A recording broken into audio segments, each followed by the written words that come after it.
गुजरात चुनाव के नतीजे बीजेपी के लिए बहुत बड़ी खुशखबरी लेकर आए। बीजेपी ने रिकॉर्ड तोड़ जीत दर्ज की। प्रधानमंत्री नरेंद्र मोदी के नाम की आंधी ऐसी चली कि गुजरात से विपक्ष लगभग साफ हो गया। गुजरात में किसी भी पार्टी ने इतनी सीटें पहले कभी नहीं जीती जितनी इस बार अकेले बीजेपी ने जीत ली और विपक्ष को चारों खाने चित कर दिया। ऐतिहासिक जीत का पूरे गुजरात में जोरदार जश्न मनाया गया। अहमदाबाद में आतिशबाजी ऐसी हुई कि घंटों तक थमी ही नहीं। बीजेपी के कार्यकर्ताओं ने दिवाली ही नहीं, जीत की खुशी में होली भी मना डाली। बीजेपी की यह जीत इसलिए अहम है क्योंकि वो लगातार 27 साल से गुजरात की सत्ता पर काबिज है। दावा किया जा रहा था कि एंटी इनकम्बेंसी फैक्टर के कारण बीजेपी के लिए इस बार रास्ता कठिन हो सकता है, लेकिन बीजेपी ने तो जीत के सारे रिकॉर्ड तोड़ दिए। अब तक गुजरात में सबसे बड़ी जीत का रिकॉर्ड कांग्रेस के नाम था, जब उसने 37 साल पहले 1985 में 149 सीटें जीती थी। लेकिन इस बार तो बीजेपी ने 156 सीटें जीतकर उस रिकॉर्ड को भी धराशायी कर दिया। हालांकि एग्जिट पोल ने भी बीजेपी की बड़ी जीत का अनुमान जताया था, लेकिन इतनी बड़ी जीत की भविष्यवाणी किसी ने नहीं की थी। हालांकि न्यूज 18 के गुजरात अधिवेशन में बीजेपी के चाणक्य ने भी यही दावा किया था। अप्रत्याशित तरीके से हमारी सीटें बढ़ेगी और Bharatiya Janata party vote share और नंबर ऑफ सीट दोनों दृष्टि से अपने सारे रिकॉर्ड तोड़कर प्रचंड बहुमत के साथ भूपेंद्र भाई के नेतृत्व में हम यहाँ पर सरकार बनाएंगे, ये सुनिश्चित है। 182 सीटों की विधानसभा में बीजेपी ने 156 सीटें जीत लीं, जबकि कांग्रेस केवल 17 सीटें ही जीत पाई। जबकि जीत का दावा करने वाली आम आदमी पार्टी केवल 5 सीट पर सिमट गई।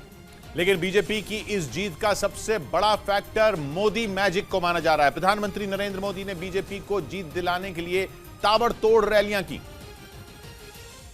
और उनकी रैलियों का असर नतीजों में भी साफ दिखा। बीजेपी को जीत दिलाने के लिए प्रधानमंत्री नरेंद्र मोदी ने 39 रैलियां की थी। दावा है कि इन 39 रैलियों के जरिए 134 विधानसभा क्षेत्रों के लिए प्रधानमंत्री नरेंद्र मोदी ने सीधा प्रचार किया। इसके अलावा उन्होंने 2 रोड शो भी किए।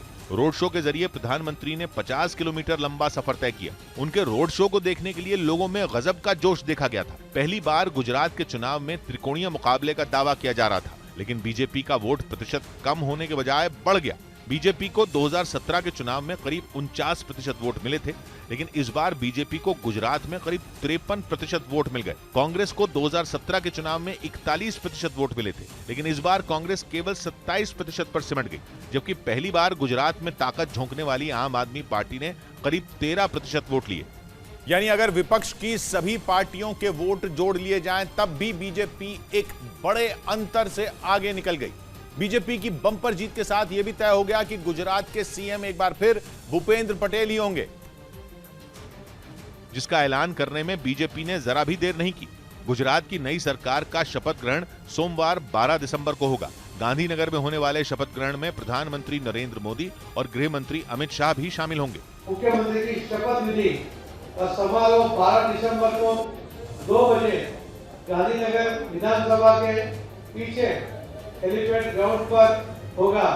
1995 के बाद से ही गुजरात की सत्ता बीजेपी के हाथ में। 2001 में नरेंद्र मोदी पहली बार गुजरात के मुख्यमंत्री बने थे, जबकि पहली बार चुनाव भी उन्होंने 2002 में राजकोट 2 विधानसभा सीट से लड़ा था। उसके बाद से गुजरात ने न कभी नरेंद्र मोदी को निराश किया और न ही कभी बीजेपी को निराश किया।